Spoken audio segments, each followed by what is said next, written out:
Day 5. Whether you're following along with the kit or whether you're still watching for morbid curiosity, thank you, cool. I just want to take a moment and reiterate why I am creating these videos. These are things that I do with my work. You know, it's not the only way to do them. There's a million ways to veneer. There's a million ways to woodwork in general. So I don't want to tell you how to do something. I hope that you understand that these are just tricks that I use. Maybe they'll inspire you. I also hope these videos inspire you to just explore the world of craft in general, not just veneer. Sometimes the crafting community and the woodworking community can seem a little stereotypical, like you have to look a certain way or act a certain way or make a certain way. And I'm here to tell you that you don't. Obviously. You know, you can do whatever you want and make the mistakes. Just kind of try and do whatever makes you happy. Like, you should feel comfortable in the crafting world no matter what you do or how you make it. So here we are. It's been clamped down for at least 12 hours. And this is a great example of why we use a clamping block. You can see that the clamps pressed into this. And it's a good thing we pressed into this instead of our substrate. So I'm going to peel it off and start to remove the tape. So as you're pulling the tape, it can pull out fibers. So you got some right there. So if the grain is going this way, you want to pull against that. So just change the direction of the way you're pulling the tape.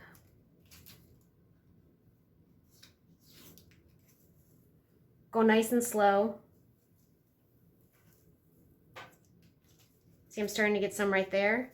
So I'm going to pull in this direction. Okay, so let's pretend that this chunk right here that pulled out with the tape actually was a very big piece. Let's pretend it even showed some of the plywood substrate.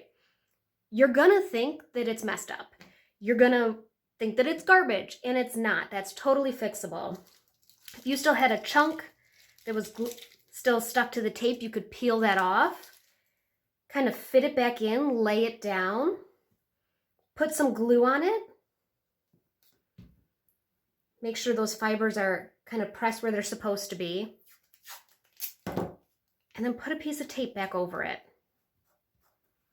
Let it dry for a few hours and it'll be fine. No one will know the difference. Okay, now we're going to start trimming the edges.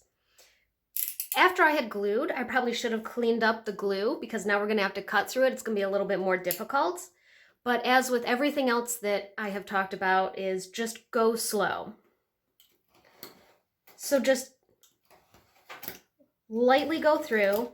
Again, you're going to be cutting over glue and different grains, grain direction. You're going to be cutting through different wood, so it's going to be different thicknesses along the way. So I can see here I had some of the veneer tear out, just this little corner. That's completely fixable.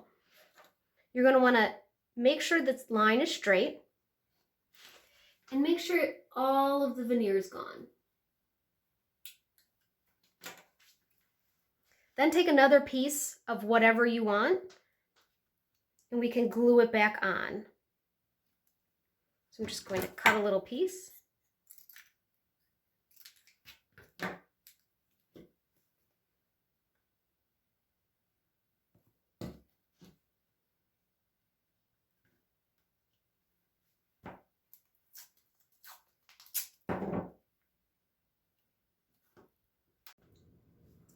So the next thing we're going to do is clean up the sides. We need to get rid of all of that glue and make sure this is completely flush.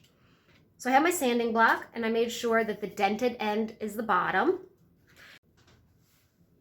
Next, we're going to sand the veneer pattern. Now, normally when you're sanding wood, you want to go with the grain. You don't want to go against it because it can cause deeper, more prevalent scratches. Obviously, we're not going to be able to do that with this kind of layout. So what I normally do is I start out with 120. We do have some glue coming through, And we do have some unevenness, but for the most part, it's pretty flat. And I just lightly buff it. Just small circles. I'm not pressing hard into it, but I'm making sure that it's flat. I'm not tipping this up. I'm just the whole thing.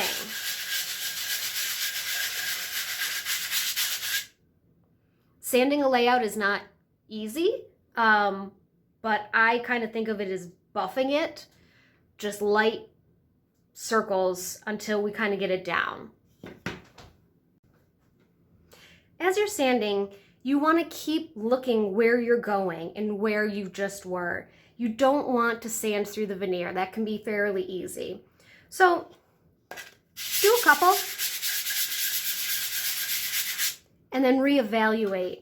I can see here I still have a little glue here and here. This is starting to look good, but I have some here. So maybe make it more obvious there and skip the areas that look good. After you've removed all of the glue with the 120, switch and buff out the veneer panel with the 220. Do the same to the frame. Leave the tape because that's where we're going to have it blocked off for pre-finishing. These have been rough milled and the edges are broken, but you're going to want to sand it with the 120 and the 220.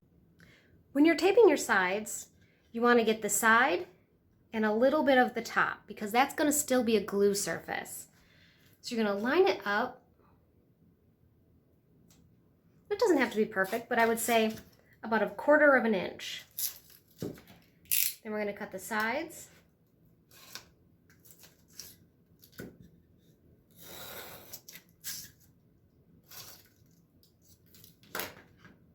And we're going to fold that down.